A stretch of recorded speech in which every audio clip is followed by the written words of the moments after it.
Eh bien le bonjour, vous êtes sur BIA France, la plateforme numéro 1 pour réviser votre BIA en France et aujourd'hui nous allons voir la formation des nuages. Juste avant, rejoignez-nous sur nos réseaux sociaux, les liens sont en description. On est plus de 16 000 sur Instagram et plus de 10 000 sur TikTok. Tous les jours on poste des vidéos éducatives et pour réviser gratuitement.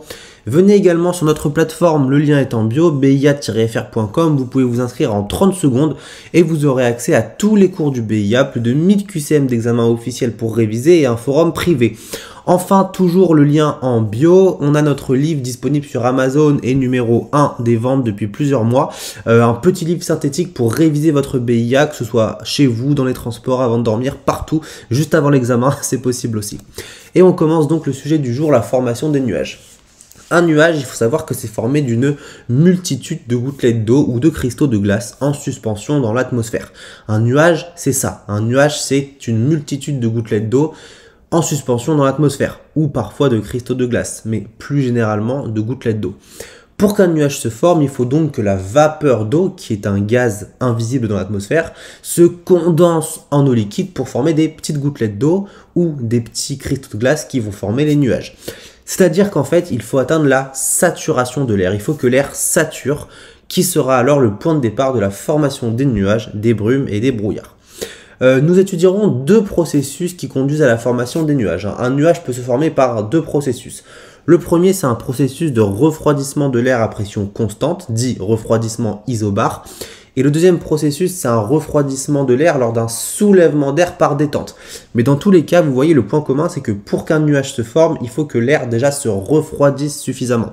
Ça, c'est important de le retenir pour la suite. Donc, on a le premier refroidissement d'air à pression constante dit isobar et le deuxième, un refroidissement lors d'un soulèvement d'air par détente.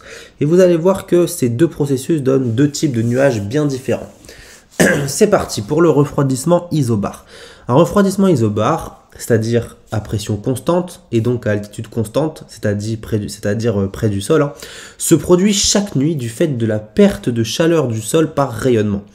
En effet, si le sol se refroidit suffisamment la nuit, il va alors refroidir l'air qui est juste au-dessus de lui, donc l'air dans lequel on marche, jusqu'à ce que cet air-là soit assez froid et qu'il sature, ce qui fera apparaître les premières gouttelettes d'eau. Il faut savoir que la température à laquelle se produit la saturation est appelée température du point de rosée. Ce refroidissement isobar est à l'origine de la rosée matinale, des brumes et des brouillards nocturnes. Petit point, si vous n'avez pas encore révisé le cours, mais il faut savoir que plus un air va se refroidir et moins il va pouvoir emmagasiner d'humidité, tout simplement. Donc, quand l'air se refroidit suffisamment, il y a trop d'humidité par rapport à l'air, en fait, et donc l'humidité va condenser, va former des petites gouttes d'eau, et donc c'est ce qui va former, souvent le matin, quand la température a bien chuté au niveau du sol, ce qui va former donc la rosée du matin, souvent sur les feuilles d'arbres, il va y avoir des petites gouttelettes, la brume et le brouillard. Mais voilà, pour que tout simplement l'air soit saturé et qu'on atteigne la température de point de rosée, il faut que l'air refroidisse. Et une des manières que l'air refroidisse, c'est par exemple la nuit. L'air au contact du sol ne sera plus chauffé par le soleil. Le sol, lui, va perdre de la chaleur. Et donc forcément, l'air qui est à son contact va se refroidir tout simplement. Cet air va tellement se refroidir que l'air va saturer, formant des nuages tout simplement au niveau du sol, des brumes, des brouillards, de la rosée matinale. Voilà, donc là vous avez un schéma, donc là c'est en pleine nuit, c'est par météo radar, donc on a un sol froid, l'air qui est au contact du sol froid va refroidir également, tellement refroidir qu'il va atteindre la température de point de rosée, qui va être l'apparition de premières brumes et brouillards, souvent en fond de vallée comme vous le voyez. Maintenant, voyons le deuxième processus, le refroidissement par détente. Alors comme on l'a vu, l'air peut se refroidir la nuit au contact du sol froid, mais pas uniquement.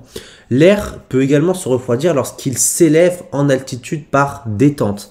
En effet, comme la pression diminue en altitude, le volume de la parcelle d'air augmente et par conséquent sa température diminue. Alors là en fait ce qu'il faut comprendre c'est quoi? C'est que comme on l'a vu dans des leçons précédentes, et si vous ne l'avez pas encore vu, venez sur notre plateforme, il y a tous les cours, lorsque l'air est chaud, il va s'élever dans l'atmosphère, puisque un air chaud, c'est un air qui est moins dense, donc il va s'élever dans l'atmosphère. Sauf qu'en s'élevant dans l'atmosphère, déjà il va faire plus froid, et surtout il va être soumis à moins de pression, donc cet air-là, il va se détendre, prendre plus de place et refroidir tout simplement. Et comme il aura refroidi à une certaine altitude, il aura tellement refroidi que l'air à l'intérieur va saturer puisqu'il sera vraiment trop froid. Et ce sera donc l'apparition des premiers nuages en altitude cette fois-ci. Voilà, c'est ce que je viens de dire. Étant donné que la quantité maximale de vapeur d'eau que peut contenir un volume d'air diminue quand la température de ce même volume d'air diminue, il arrive une altitude à laquelle l'air se refroidit suffisamment pour que l'air sature, que l'eau condense et que des gouttes d'eau se forment. La température à laquelle la saturation est atteinte est dans ce cas-là le point de condensation. Rappelez-vous, lorsqu'on parlait de la formation de nuages par contact près du sol, donc dit isobar, on appelait ça la température de point de rosée.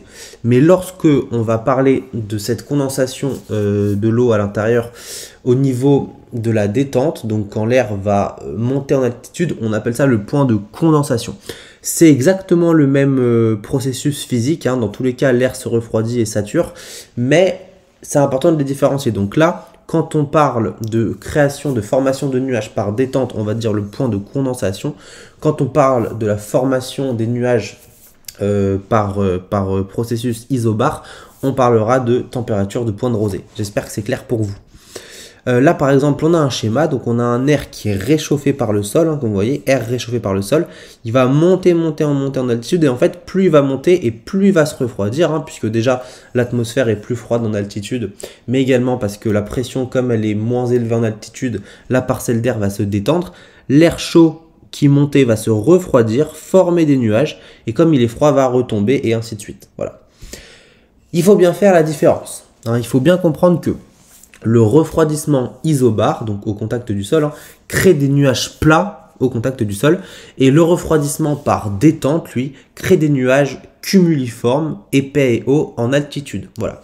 Donc en fait, si vous voulez, tout ce qui va être refroidissement isobar, ça va créer des brumes et des brouillards très plats au niveau du sol. Et inversement, tout ce qui va être refroidissement par détente, donc le deuxième type, quand l'air va s'élever dans l'atmosphère, ça va créer des nuages, vous savez, en forme de chou-fleur, hein, on appelle ça que ce soit des cumulus ou des cumulonimbus, voilà. Ça va vraiment créer des nuages un peu moutonneux, cotonneux, très épais en altitude, alors que isobar, ça va vraiment être des brumes et des brouillards très plats. Vous savez, souvent ça, c'est les nuages qu'on voit dans le ciel qui sont très beaux. Les planeurs notamment s'en servent, volent en dessous. Et ça va vraiment être le type de nuage qu'on retrouve le matin quand il fait bien froid. Maintenant le quiz, on va voir ensemble. Qu'est-ce que la température de point de rosée ?